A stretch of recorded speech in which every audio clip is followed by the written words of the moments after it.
शाहिद और सहरा की शादी को 10 साल हो चुके थे। दोनों की मोहब्बत लोगों के लिए मिसाल थी, लेकिन जिंदगी हमेशा इतनी खूबसूरत नहीं रहती। सहरा को कुछ महीनों से अजब सा एहसास हो रहा था, जैसे वक्त हाथों से फिसल रहा हो।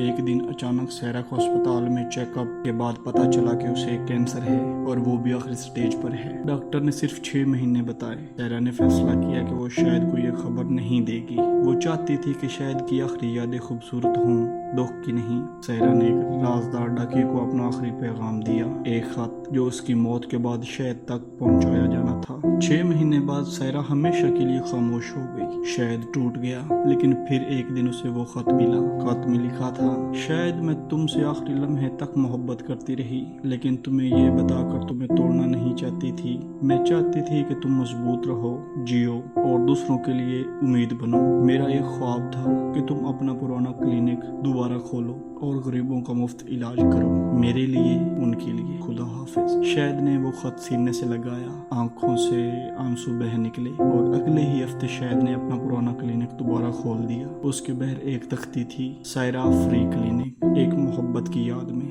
अगर आपको ये कहानी अच्छी लगी हो तो हमें फॉलो ज़रूर करें और कमेंट सेक्शन में हमें ज़रूर बताएं कि अगली आपको किस तरह की कहानियाँ पसंद हैं, ताकि हम आपके लिए ऐसी मज़ेदार और अच्छी कहानियाँ ला सकें। अल्लाह।